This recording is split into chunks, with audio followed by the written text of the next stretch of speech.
What's the benefit to being curious? That you're alive, that you see things, that you encounter things that surprise you, that you understand that you don't know everything, that you're dumb, that only through discovery do we become intelligent.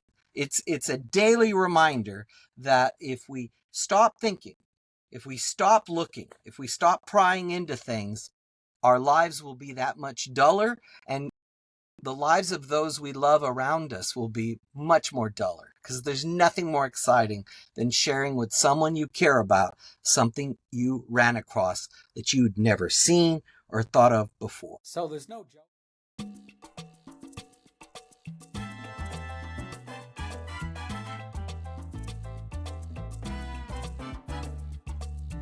Artworks do change minds by their nature. It's why art has such value. As a teaching tool, it is priceless, because teaching undergraduates the nuance of language. Like this semester, I'll be teaching 22 upper division seniors and graduate students in a class called American Subterranean. So a totally different teaching situation.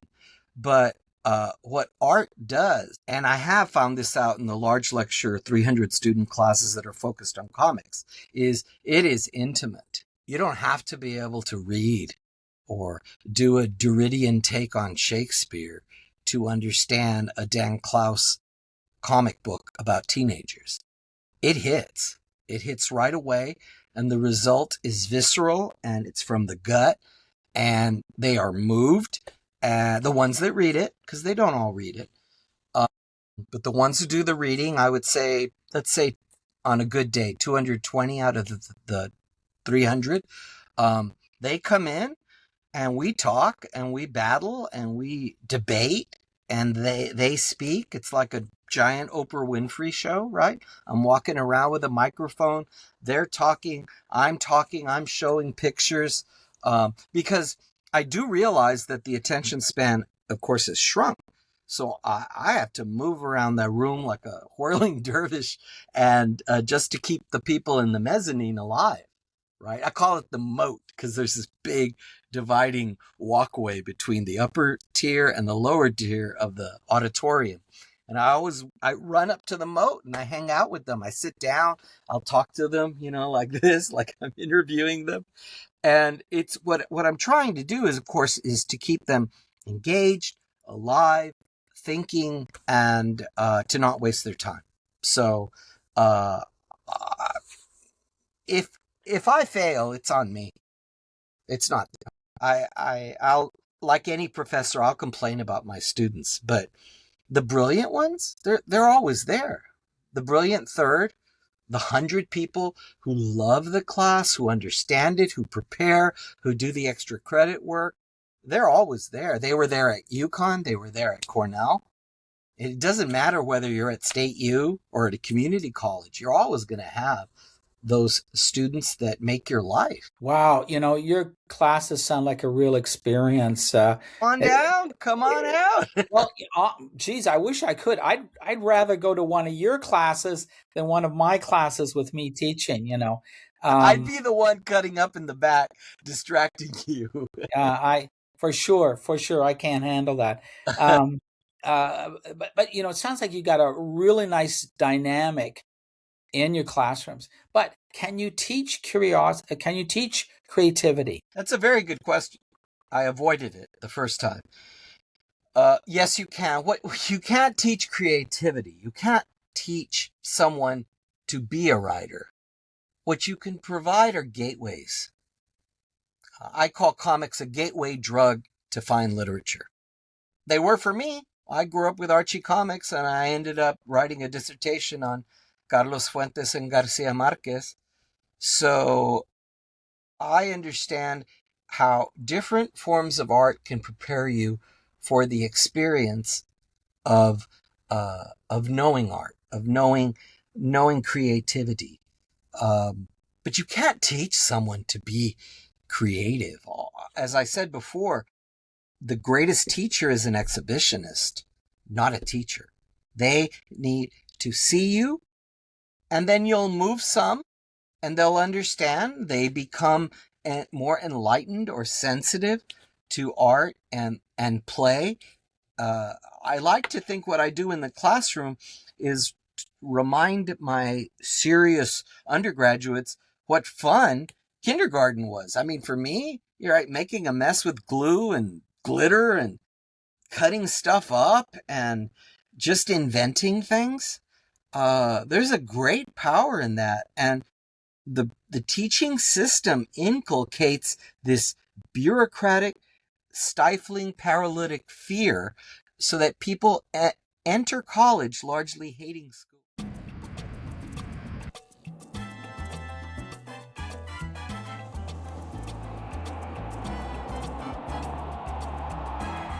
What was it like? You're a kid. You don't think about it, Shawn. You don't really, you're in it. You don't worry about it. You're just breathing it in.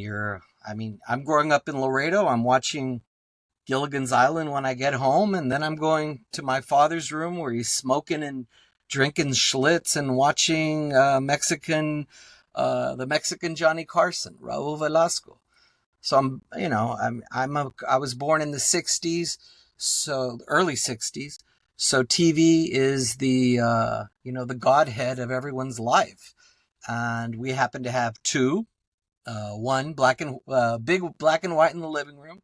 My father had a 12-inch screen in his bedroom, and I'm bouncing between English and Spanish. My parents are speaking largely English to me, my sister Josie, my older sister Josie, and Marianne. But they're speaking Spanish to each other. And talk about curious.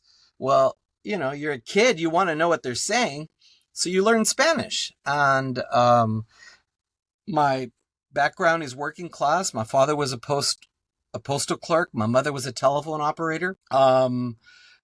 We did have, as most people did in Laredo, we had maids, criadas, and so my first language was Spanish. My first 2 years, because my mother went back to work, and so Spanish and English is just. I imagine someone in Montreal goes through the same thing with English and French, depending on what barrio you grow up in. And so I have to say, I didn't give it very much thought or curiosity until I went to the University of Texas for my bachelor's degree, and then especially where I became Chicano. Uh, and I'll explain a little bit more about that. At Cornell for my PhD. I really didn't become uh, extrovertedly Mexican identified or Chicano identified until I went to a place where there were none of us. There were 18,000 students and 24 Mexican Americans at Cornell in 1984, in the fall of 1984. So by default, because I was a graduate student, I became a faculty mentor to undergraduate groups of Mexican Americans. And it was in that capacity as my pastoral duties as a faculty figure that I began to explore deeply my own Mexican background. And a Chicano, by the way, is just it's not just, but it's a politically engaged and active American of Mexican descent.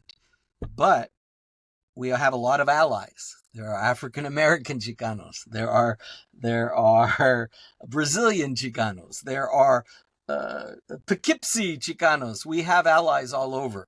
And so chicanismo is a very interesting movement. It is something to be very curious about because it is a blend of ethnic heritage with politically engaged social activism, which describes my work. I'm sure you're aware of the mythic figure of Coyote, who is a creature of border zones and a creature who crosses boundaries willfully without compunction. Coyote has a primordial energy and a primordial consciousness. He is a wily, mythic force who transgresses borders and disrupts and educates. He's a creator and a destroyer. He doesn't obey norms. He's uncultured and uncivilized. He can be revealing but unreliable. You may not be Coyote, but I think there's something uncanny and wily and instructive in the kind of complex role that you've created for yourself.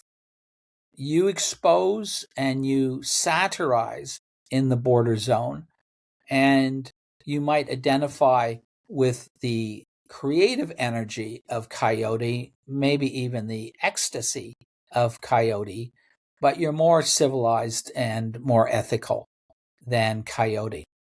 In your artwork, you aren't communicating through the straightforward language of analysis. You are communicating through visual images and through satire. Those images require the audience to do some interpretation. The language of satire is cunning and evasive and requires an adept interpretation. Satire in itself is a kind of mask, and the satirist can wear a mask too. So, what is your identity as an artist? Man, that's some deep shit there. It's funny, as you were doing the Coyote soliloquy, I was thinking like, all I know about coyotes is because they've eaten two of my house cats, because we've got coyotes all over our neighborhood. We're right off a canyon here in California. But I love the mythic, the archetypal power of the figure of the coyote. It reminds me of one of my mentors at Cornell was Henry Louis Gates Jr., Skip Gates, and his most powerful book for me, now that he's a PBS TV star more than a professor, was The Signifying Monkey. And of course, the signifying monkey in African culture is very much like the coyote in Native American culture. They are trickster figures that are able to excel at subterfuge, at camouflage, at being hidden. Their power is in their power to surprise. And in my art and in my teaching, I'd never thought of it in this way, but that's part of what I'm trying to do. It is an exercise in producing surprise as a kind of provocation to epiphany. And so the figure of the coyote is appropriate for my art. I believe in juxtaposition and parody.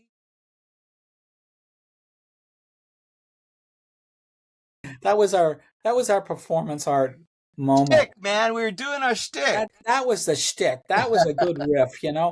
I wish I was better at doing that. Take an improv class. That's what I tell my teachers. Oh, yeah. Yeah, because I'll have.